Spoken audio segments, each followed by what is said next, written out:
वर्षात आहे. सन्मान्य अध्यक्ष महोदय, सन्मान्य माननीय मुख्यमंत्री महोदयांचं भाषण मी ऐकत होते. मी त्यांना भाषण करताना एक प्रश्न विचारला, लगेच ते म्हणाले की तुमचं त्या खिचडीच्या भ्रष्टाचारात तुमचा सपोर्ट आहे का. मी बोधेमध्ये बोलले ना, स्टँडिंग कमिटीचे चेअरमन त्यावेळी कोण होते, आज मी खालून बसून तुम्हाला प्रश्न विचारला. सन्मान्य अध्यक्ष महोदय, सन्मान्य मंत्री महोदय त्यावेळेला नगरविकास मंत्री होते. ज्या भ्रष्टाचाराबद्दल ते सगळं बोलत होते त्यावेळेचे आयुक्त जे होते ते त्यावेळेस स्टँडिंग कमिटीचे होते, सगळं बघत होते काम. माझा प्रश्न आहे की आज पण ते कार्यरत आहेत. ज्या वेलासरूंचं नाव त्यांनी घेतलं योगेश सागर साहेबांनी, ते सुद्धा आज पण त्या जागेवरती काम करतात. त्यामुळे मला एक प्रश्न असा पडला की हा रोमी चड्डाबद्दल एवढी मी चर्चा ऐकली, हा छोटा अडाणी आहे की काय असं मला वाटलं, कारण तो सर्व क्षेत्रामध्ये काम करतोय ना आता. त्यामुळे आता अडाणीजी पण सगळ्या क्षेत्रामध्ये सन्मान्य अध्यक्ष महोदय काम करतात, म्हणून ते मला असं वाटलं की छोट्या प्रमाणामध्ये ते पण तसेच झाले आहेत का. सन्मान्य अध्यक्ष महोदय, मी खूप ऐकलं त्यांचं भाषण आणि मला खूप आनंद वाटला की माननीय मुख्यमंत्री महोदयांनी धारावीबद्दल एवढं प्रेम व्यक्त केलं. तर खरंच मी मनापासून तुमची आभारी आहे की आपण सांगितलं की मी तिथे गेलो, मी तिथे बघितलं. साहेब, आमच्याकडे ज्यावेळी नजर आली त्यावेळी सगळ्यांच्या नजरा आमच्यावरती आल्या आणि मग झालं सुरू येणं सुरू. बिलकुल मी स्वागत करते, आलं पाहिजे, त्या ठिकाणी काम व्हायला पाहिजे.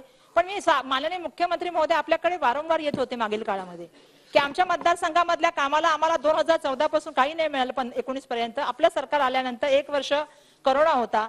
नंतरच्या काळात आपणच नगर विकास मंत्री असताना मला 10 कोटी रुपये दिले होते.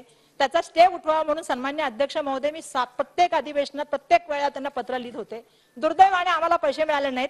ते पैसे धारावीच्या विकासासाठी होणार होते अध्यक्ष महोदय, जे त्यांना खूप मला वाटतं त्यांच्या बाबतीमध्ये ते बोलत होते इतकं चांगल्या पद्धतीने, तर त्यांना माहिती आहे की तिथली परिस्थिती काय, परंतु ते पैसे आम्हाला मिळाले नाहीत.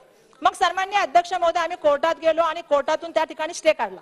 स्टे काढल्यानंतर सन्मान्य अध्यक्ष महोदय त्याला सुद्धा येपर्यंत त्यांना सांगण्यात आलं की सध्या देऊ नका युडी विभागाच्या माध्यमातून. आणि मी परवाच्या भाषणात सांगितलं, साहेब माझा विरोध कोणत्या गोष्टीला त्या दिवशी होता, जो तुम्ही मला बोललात की मी स्वच्छता फक्त एक दिवसात नाही व्हायला पाहिजे, स्वच्छता ही नेहमी व्हायला पाहिजे, ही आमची त्या मागची भूमिका होती. आणि एक दिवस इव्हेंट करायला धुवायला पेक्षा जर आपल्या लोकांनी त्या ठिकाणी महानगरपालिकेने चांगलं काम केलं, कारण आपण युडी मिनिस्टर आमच्या बरोबर होता, आताही आपण जे आहे ते राज्याचे मुख्यमंत्री महोदय आहात आणि नगर विकास खाते सन्मान्य अध्यक्ष महोदय त्यांच्याकडेच आहे. सन्मान्य अध्यक्ष महोदय आमचं म्हणणं असं आहे आणि शनिवारच्या मोर्चाने सिद्ध केलं, सन्मान्य अध्यक्ष महोदय एक गोष्ट बघितली पाहिजे की देशामध्ये एक धारावी अशी आहे की जिने अडाणींच्या विरोधामध्ये आवाज त्या ठिकाणी उचलला. धारावीची लोक शनिवारी त्या ठिकाणी रस्त्यावर लाखोच्या संख्येने उतरली आणि त्या ठिकाणी त्यांनी आपला आवाज जो सांगायचा आहे तो सांगितलेला आहे. आता तो सरकारने ऐकला पाहिजे. सन्मान्य अध्यक्ष महोदय, मी त्या ठिकाणी ऐकत होते त्यांचं भाषणामध्ये त्यांनी बरेच मुद्दे मांडले. सन्मान्य अध्यक्ष सांगितलं की कंडिशन बदलल्या गेल्या नाहीत. त्यांना माहिती आहे की माननीय उपमुख्यमंत्री महोदय त्यांच्या बाजूला बसलेले आहेत. मागच्या अधिवेशनामध्ये सन्मान्य अध्यक्ष महोदय आपल्याला माहिती आहे की 2018 आणि 2022 ची दोन्ही टेंडर यांच्या काळात झाली आणि दोन्ही मधल्या कंडिशन मध्ये बदल झाला हे आम्ही सांगितलं.